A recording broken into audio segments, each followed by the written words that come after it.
Hey yo yo yo, salut les turfeuses, salut les turfeurs, bienvenue pour un nouveau pronostic de Benoît Requin. Ok, place au pronostic du quintet du lundi 9 mars, direction Caen pour le prix de Canapville. Trop attelé, 2450 mètres, 16 partants, réunion 1, course 4.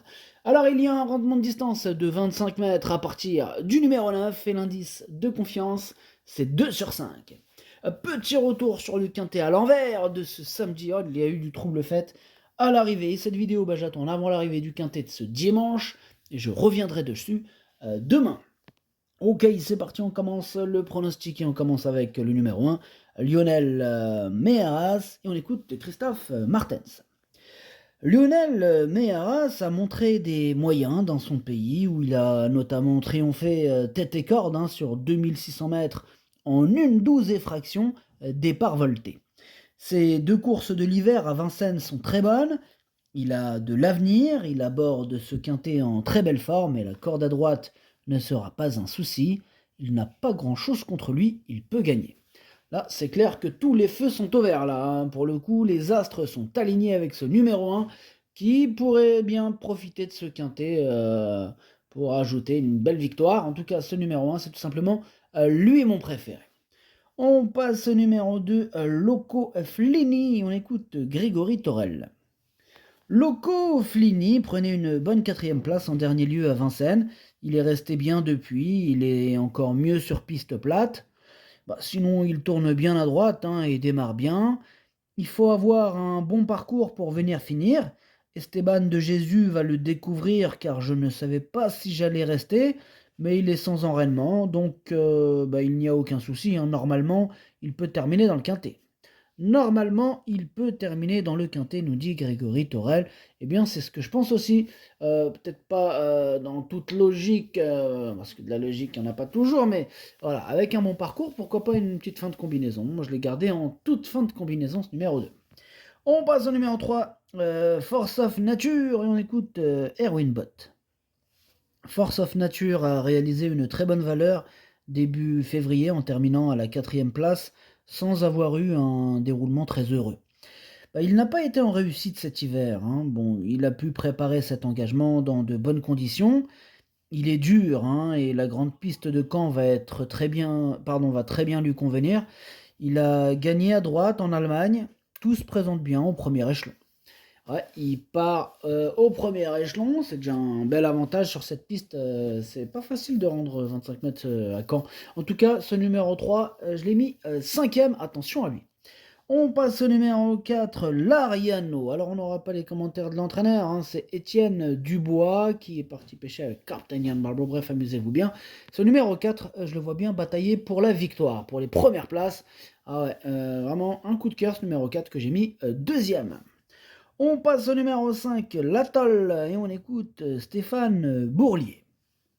L'Atoll vient de très bien courir le mois dernier dans une course un peu bloquée qui ne le favorise pas forcément. Il possède plus de fond que de brusques changements de vitesse. Il a fait ses preuves à main droite. Ici, il découvre un bon engagement en tête. Rendre la distance à Caen n'est pas évident. Il évoluera pieds nus. Il dispose d'une très bonne chance. Il dispose d'une très bonne chance, nous dit Stéphane Bourlier. Bon, comme on l'a dit juste avant, tiens, il l'a rappelé, Stéphane, que même lui il le dit, rendre la distance à Caen n'est pas évident. Et effectivement, c'est un vrai avantage de partir en tête sur cette piste, je le répète.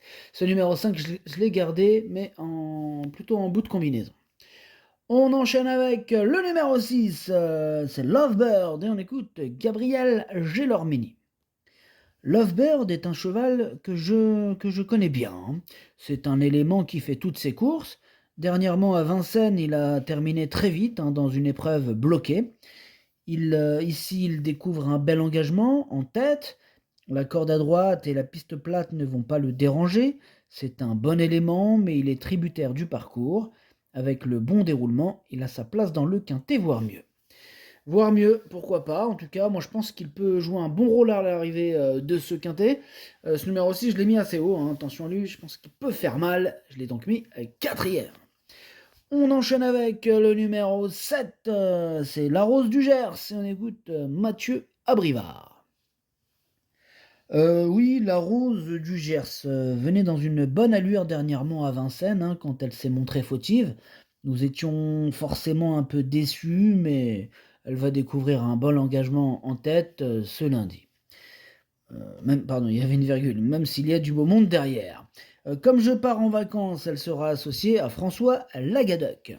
Bon, et ben, bonnes vacances, Mathieu Abrivard. En attendant, pour que tes vacances se passent bien, bah, ça serait bien que ce numéro 7 il termine à l'arrivée. En tout cas, moi, dans mon prono, je l'ai gardé et je l'ai mis 6e. On passe au numéro 8, Luminous Star, et on écoute William Bijon.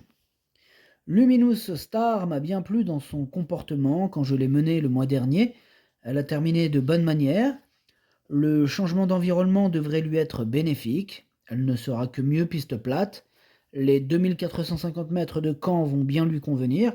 En tête, elle dispose d'une bonne chance, hein, de disputer l'arrivée avec un parcours à l'économie. Ouais, elle a la limite du recul. Désolé, j'avais du mal là. Donc elle a la limite du recul, elle va tout faire pour en profiter. Elle pourra en plus avoir une petite cote sympathique, hein. Attention à cette Luminous Star, que j'ai gardé très haut dans mon prono. Euh, je l'ai mis troisième, donc franchement, si elle peut terminer à l'arrivée sur le podium à belle cote, ceux qui l'ont joué, évidemment, ça leur fera plaisir. Bon, ceux qui l'ont évité, bon, évidemment, ça sera une autre histoire. Mais voilà, moi j'y crois beaucoup en ce numéro 8. Attention à elle. On enchaîne avec le numéro 9. C'est Fighter Chronos. Et on écoute Eric Hansen Bondo. Fighter Chronos est arrivé depuis peu à l'écurie, récemment. Il n'a pas été chanceux pour sa première à Vincennes et sous mon entraînement.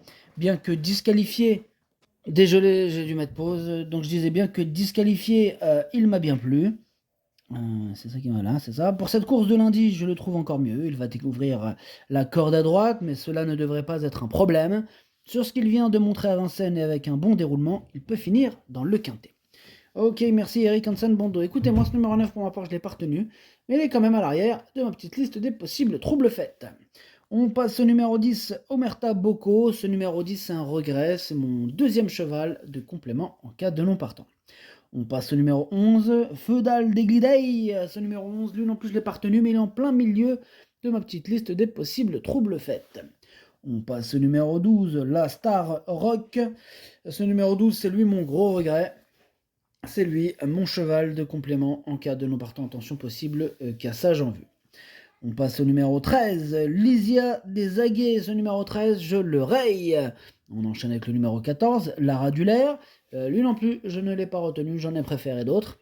On passe au numéro 15, Lisano d'Alouette, que je n'ai pas retenu non plus. Et nous terminons avec le numéro 16, Lord du Bassin. Lui non plus je l'ai pas retenu, mais attention, c'est comme lui, le chef et le capitaine de ma petite liste des possibles casseurs de tickets repérés. Attention, rappelez-vous, j'ai mis un indice de confiance de 2 sur 5. Il est ouvert ce quintet. Possible surprise à l'arrivée. Le pronostic, ça donne As, 4, 8, 6, 3, 7, 5, 2. Merci d'avoir suivi cette vidéo la team. Faites-moi exploser cette barre de pouces bleus, ça donne une force de fou. Pour ceux qui veulent passer à la vitesse supérieure, ça se passe juste en dessous avec le bouton rejoindre. Le niveau 1, c'est le raccourci absolu. T'as pas le temps, bam, tu récupères ma synthèse complète, les 2 chevaux de complément et le capitaine direct par écrit. Et le niveau 2, stratégie quintet, là c'est la masterclass stratégie. Je t'ouvre les portes, on structure les tickets ensemble à partir de la sélection du jour. On joue intelligent, on joue pro et quand on a vu juste, on encaisse. En équipe, clique sur le bouton rejoindre et rejoins notre équipe de choppers de quintet. À jouer avec modération. Bonne chance. Chopez-le-moi. Ciao.